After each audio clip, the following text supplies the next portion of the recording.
વિદ્યાર્થી મિત્રો, હવે મહત્ત્વના તફાવતના કારણો અને તેની અસર દર્શાવતી જે વિગતો છે એની આપણે વાતો કરીએ. તો ક્રમ તફાવતનું કારણ અને બેંક સિલક મિલમાં ઉધાર થશે કે જેમાં એ 3 ખાના પ્રમાણે આપણે સમજીએ. તો પહેલું તફાવતનું કારણ છે બેંકમાં ભરેલ પરંતુ વસૂલ એટલે કે જમા નહીં થયેલ ચેક તો એ બેંક સિલક મિલમાં જમા કરવાનું. કારણ કે બેંકમાં ભર્યો એટલે સ્વાભાવિક છે કે રોકડ મિલમાં આઈ બાજુ ઉપર આપણે બેંકના ખાનામાં રકમ લખી દીધી એટલે પાસબુકમાં વિરુદ્ધ બાજુ જવું પડે. આ એટલે ઉધાર, રોકડ મેળની આ એટલે ઉધાર બાજુ પર નોંધ કરી તો પાસબુકમાં શું થવું જોઈએ? જમા થવું જોઈએ. પાસબુકમાં જમા નથી થયું એટલે આપણે બેંક સિલક મિલમાં જમા કરવાનું રહેશે. બીજું કારણ, ભરનામાં મોકલેલ પરંતુ રોકડ મિલમાં નહીં નોંધેલ ચેક. આ એના કરતાં ઉલટું થઈ ગયું કે બેંકમાં ભરવા માટે ચેક મોકલી દીધો એટલે બેંકે ચેકની રકમ આપણા ખાતામાં જમા કરી દીધી, બેંકે જમા કર્યું એટલે સ્વાભાવિક છે રોકડ મિલમાં શું થવું જોઈએ? ઉધાર થવું જોઈએ. બરાબર છે? ક્રોસ એન્ટ્રી જ વિચારવાની છે, ક્રોસ ઇફેક્ટ જ જોવાની છે. બરાબર છે? રોકડ મિલમાં ઉધાર થવું જોઈએ એટલા માટે એ નથી થયું તો આપણે બેંક સિલક મિલમાં ઉધાર કરવાનું રહેશે. ઉપર ચર્ચા કરી જ છે, જે વ્યવહારની નોંધ જે બાજુ નથી થઈ તે વ્યવહારની નોંધ તે બાજુ નોંધો. ત્રીજું, લખેલ પરંતુ બેંકમાં રજૂ નહીં થયેલ ચેક.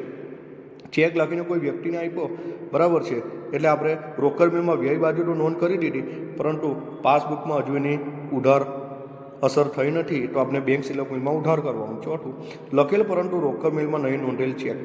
હવે ચેક લખીને કોઈ વ્યક્તિને આપી દીધો, બેંકે વ્યક્તિને પૈસા બી ચૂકવી દીધા એટલે બેંકે પાસબુકમાં રકમ ઉધારી પણ રોકડ મિલમાં જમા નથી થયું વ્યય બાજુ ઉપર તો આપણે બેંક સિલક મિલમાં જમા કરવાનું રહેશે.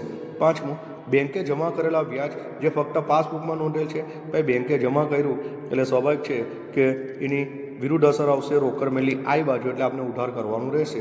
ત્યાર પછી છઠ્ઠું, બેંક કમિશન, ચાર્જીસ, ઓવરડ્રાફ્ટનું વ્યાજ એ બધું પાસબુકમાં નોંધેલ છે એટલે કે બેંકે ઉધારેલું છે તો આપણે બેંક સિલક મિલમાં જમા કરવાનું રહેશે કારણ કે એની અસર રોકડ મિલની આઈ બાજુ ઉપર જાય. ત્યાર પછી રોકડ મિલની વ્યય બાજુ ઉપર જાય એટલે જમા થશે. ત્યાર પછી સાતમું, ગ્રાહકોએ બારોબાર બેંકમાં જમા કરાવેલી રકમ. કેટલાક ગ્રાહકો આપણી જાણ બહાર આપણા ખાતામાં રોકડ કે ચેક જમા કરાવે છે એટલે બેંકમાં જમા થાય છે રકમ તો આપણે બેંક સિલક મિલમાં શું કરવાનું રહેશે? ઉધાર કરવાનું રહેશે કારણ કે બેંક પાસબુકમાં જમા થયું તો રોકડ મિલની આઈ બાજુ યાની કે ઉધાર બાજુ નોંધવાનું થાય તો બેંક સિલક મિલમાં ઉધાર બાજુ નોંધવાનું. આઠમું, વેપારીની સૂચના પ્રમાણે બેંકે ચૂકવેલી રકમ, વીમા પ્રીમિયમ છે, વીજળી ખર્ચ છે, ઓફિસ ભાડું, ટેલિફોન બિલ, આ બધી રકમ બેંકે ઉધારી એટલે આપણે બેંક સિલક મિલમાં જમા કરવાની, ક્રોસ એન્ટ્રી. નવમું, વેપારીની સૂચના મુજબ બેંકે વસૂલ કરેલી રકમ, શેરનું ડિવિડન્ડ છે, ડિબેન્ચર્સ કે બોન્ડનું વ્યાજ છે, ધીરેલી લોનનું વ્યાજ છે, બરાબર છે, રોકાણો પર આપણને કોઈ વળતર મળતું હોય તો બેંક આ બધું આપણા ખાતે જમા કરે તો આપણે બેંક સિલક મિલમાં ઉધાર કરવાનું. ત્યાર પછી 10મું, બેંકમાં વસૂલાત માટે મોકલેલી હુંડી. બેંકમાં વસૂલાત માટે હુંડી મોકલી છે, હજુ વસૂલ થઈ નથી એટલે એની કોઈ નોંધ ન થાય. 11મું, બેંકમાં વસૂલાત માટે મોકલેલી હુંડી ન કરાય. ભાઈ વસૂલાત માટે મોકલેલી હુંડી ન કરાય છે એની પણ આપણા બેંક સિલક મિલમાં કોઈ નોંધ થશે નહીં. ત્યાર પછી 12મું, બેંકમાં વસૂલાત માટે મોકલેલી હુંડી વસૂલ થાય એટલે સ્વાભાવિક છે કે આપણા ખાતામાં રકમ જમા થાય, બરાબર છે, એટલે રોકડ મિલમાં આઈ બાજુ પર નોંધવું પડે જે નથી નોંધાયું એટલે આપણે અહીંયા બેંક સિલક મિલમાં ઉધાર કરી દેવાનું. આ એટલે ઉધાર. 13મું, બેંકમાં હુંડી વટાવવામાં આવે. બેંકમાં હુંડી વટાવવામાં આવે એટલે સ્વાભાવિક છે કે બેંક એટલા નાના આપણા ખાતામાંથી કાપી લેશે એટલે કે ઉધાર કરશે તો આપણે બેંક સિલક મિલમાં ઉધાર કરવાનું રહેશે, બરાબર છે. ત્યાર પછી 14મો મુદ્દો છે, બેંકમાં વટાવેલી હુંડી નકરાઈ અને નકરામની ખર્ચ બેંક ચૂકવે. હુંડી હોય કે ચેક હોય, નકરાઈ અને નકરામની ખર્ચ બેંક ચૂકવે એટલે એટલા પૈસા બેંક આપણા ખાતામાંથી કાપી લે, બેંક ઉધાર કરે તો આપણે શું કરવાનું રહેશે? જમા કરવાનું રહેશે, બરાબર છે. વિદ્યાર્થી મિત્રો, હવે 15મું તફાવતનું કારણ જોઈએ. રોકડ મિલમાં નોંધેલ પરંતુ ભરનામાં મોકલવાનો રહી ગયેલો છે એટલે પહેલાં વ્યવહાર જેવું જ છે કે રોકડ મિલમાં આઈ બાજુ પર તમે નોંધી દીધેલું છે એટલે પાસબુકમાં જમા બાજુ નોંધાવવું જોઈએ, જે નથી નોંધાવ્યું તો આપણે બેંક સિલક મિલમાં જમા કરવાનું રહેશે. 16મું, બેંકમાં ભરેલ પરંતુ રોકડ મિલમાં રોકડ કે વટાવ ખાનામાં નોંધેલ છે. બેટા રોકડ કે વટાવ ખાનામાં ન નોંધાય એ એકચ્યુઅલી બેંક ખાનામાં નોંધવું જોઈએ પણ બેંકમાં ભરેલો છે એટલે સ્વાભાવિક છે કે આઈ બાજુ પર જ દર્શાવવું પડે, રાઈટ, એટલે ઉધાર કરવાનું રહેશે. ત્યાર પછી 17 લખેલ પરંતુ રોકડ મેલમાં રોકડ કે વટાવ ખાતામાં નોંધેલ ચેક. આપણે ચેક લખીએ એટલે ચૂકવણી કરી છે એમ સમજીને રોકડ મેલી વ્યય બાજુ પર લખવું જોઈએ, પણ બેંકના ખાનામાં. એના બદલે રોકડ કે વટાવ ખાતામાં નોંધાઈ ગયું છે તો સિમ્પલ છે કે એટલી રકમ બેંક ખાનામાં જમા કરવાની રહેશે. તો બેંક સિલક બિલમાં એટલી રકમ જમા કરવાની. 18મું ઓવરડ્રાફ્ટનું વ્યાજ જે મળેલ વ્યાજ તરીકે રોકડ બિલમાં નોંધાયેલ છે. ભાઈ ઓવરડ્રાફ્ટનું વ્યાજ તો ચૂકવણી કહેવાય, જે ખરેખર વ્યય બાજુ દર્શાવવું જોઈએ, તેને બદલે મળેલ વ્યાજ તરીકે આઈ બાજુ પર દર્શાવેલું છે. તો સિમ્પલ છે કે એક અસર આઈ બાજુ પર દર્શાવેલી છે તે કાઢવા માટે ધારો કે 100 રૂપિયા લખવાના, અને ખરેખર 100 રૂપિયા જે ચૂકવ્યા છે તે વ્યાજ તરીકે નોંધવાના છે. એટલે 100 ને 100 200 રૂપિયા વ્યય બાજુ પર યાની કે જમા બાજુ પર દર્શાવવા પડે તો સીધી એ રકમ બેંક સિલક બિલમાં જમા કરવાની. લખેલું છે બમણી રકમથી. 19મું બેંક ચાર્જિસની રકમ રોકડ બિલમાં 2 વખત નોંધવી. બરાબર છે.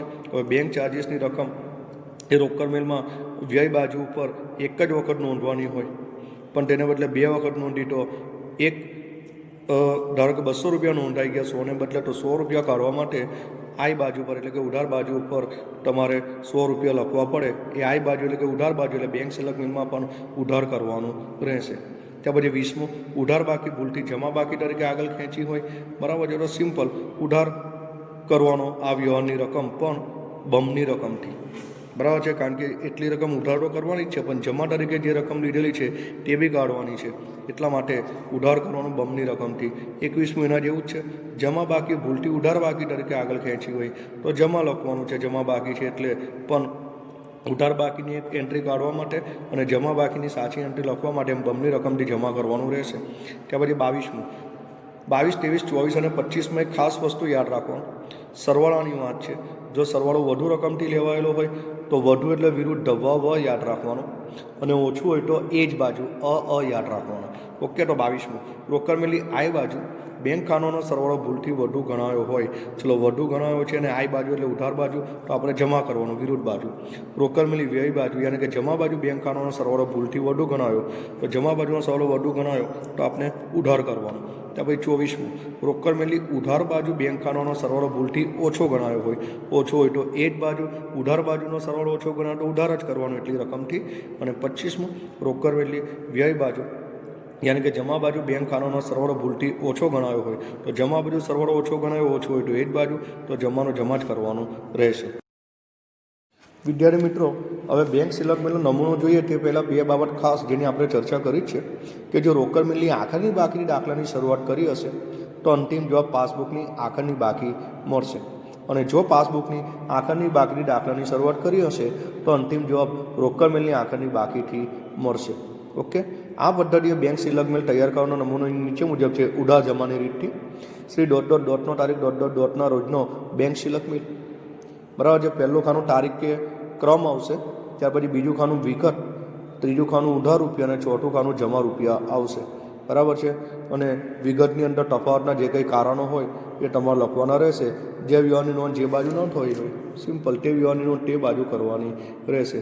અને છેલ્લે રોકડ મેલ મુજબ જો આખરની બાકીની દાખલાની શરૂઆત કરી હશે તો અંતે પાસબુક મુજબ આખરની બાકી આપણને જવાબ તરીકે મળશે.